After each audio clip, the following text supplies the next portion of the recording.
Hello everyone, good morning. আমি মৌসুমি চলে এসেছি আবারও তোমাদের সামনে নতুন একটা ব্লগ ভিডিও নিয়ে।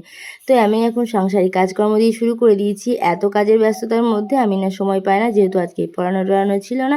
ওই জন্য সকাল সকাল থেকে গুঞ্জা টেবিলটাকে যা অবস্থা করে রেখে দেয় বইপত্রে, একদম কি বলবো, না দেখলে তোমরা বিশ্বাসই করবে না।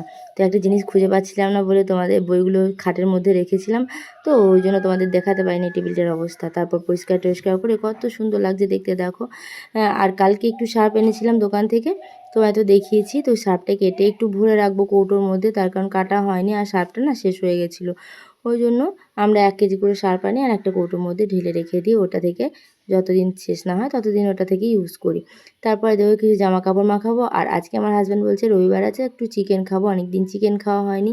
তো একটু চিকেন এনেছে আর একটা না মুরগির চামড়া এনেছে, যেটাকে ছাল বলা হয়। তো ছাড়ানো ভীষণ কষ্ট, জানো তো। ওই জন্য আমার খুব বিরক্ত লাগে। খেতে তো ভালো লাগেই, তোমাদের কার কার ভালো লাগে চামড়া খেতে আমাকে অবশ্যই জানাবে। তারপর দেখো গরম জল করে আমি একটু ভিজিয়ে রাখলাম। এটাকে পরিষ্কার করব, তাহলে মানে পালকগুলো উঠে যাবে সহজেই। যারা যারা খাও তারা অবশ্যই জানবে। তারপর দেখো আমি একটু পরিষ্কার করতে বসে গেছি। আর ক্যামেরাটা কী করছে বলো তো, আমার মেয়ে গুঞ্জা। তারপর দেখো আমার কিন্তু চামড়া ছাড়ানো হয়ে গেছে, দেখে নিয়েছো কতটা হয়েছে। আর আমার মেয়ে কি সুন্দরভাবে চিকেনটাকে ঢাকা দিয়ে রেখে দিয়েছে। আমি বললাম বিড়ালে খেয়ে নেবে, একটু ঢাকা দিয়ে দে। তারপর এগুলো কেটে, সবজিগুলো কেটে নিয়ে একটু বাজারে এসেছিলাম। মোটা আলু শেষ হয়ে গেছিলো, ছোট্ট ছোট্ট ছিল, ওগুলো তো ধরো চিকেনের মধ্যে দিলে ভালো লাগবে না। ওই জন্য বাজার চলে আসলাম, বাজার করলাম। আর এটা হচ্ছে আমাদের বাজার। তারপর বাজার থেকে বাড়ি গিয়ে আবার রান্নাবান্না সারবো। আর হাট বার যেদিন থাকে না, আমার প্রচুর লেট হয়ে যায় প্রত্যেকটা কাজকর্মের। তারপর দেখো আমি এখন চিকেন রান্না করছি, আর এদিকে আমার লাইভ করার সময় হয়ে গেছে। কি করব, একবার করে চিকেন রান্না করে একবার লাইভে গেলাম, তারপর আবার এসে আমি কি ভাবলাম যে হয়ে যাবে, এবার বন্ধ করে দিলাম। আজকে রান্নাবান্না করেছি ডাল, চিকেন কষা আর ওই যে ভেন্ডি সিদ্ধ। তারপর আজকে সন্ধেবেলায় চলে গেলাম একটু কেনাকাটা করতে আমার বোনের জন্য।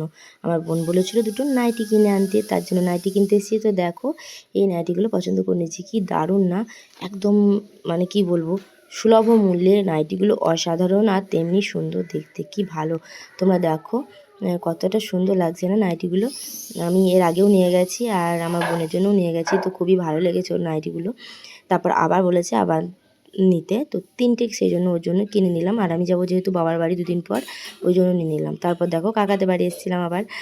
এসে কাকিমার শরীরটা খুবই খারাপ ছিল, তো ওই জন্য কাকার কাছে চাটা আমি নিতে আসলাম নিচে। তো চা শেষ হয়ে গেছিলো, কাকাই বললে এখন চাটা বানাই, তারপর এসো। তারপর কাকা চা বানাতে গেল আর আমি গেলাম। দেখো পাশেই আমার দেওয়ারের দোকান ছিল, একটু গেলাম।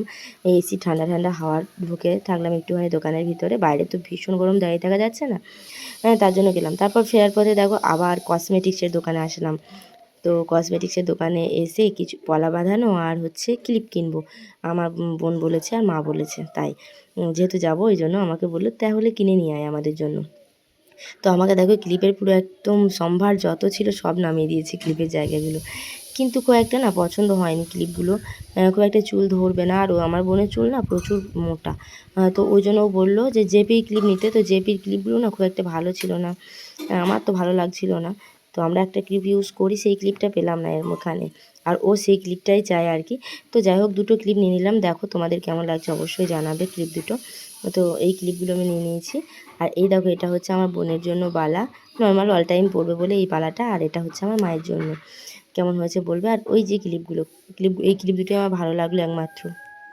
তো আজকের মতো ভিডিওটা আমি এখানেই শেষ করছি। সবাই প্লিজ লাইক কমেন্ট এবং একটা শেয়ার করে দিও। টাটা।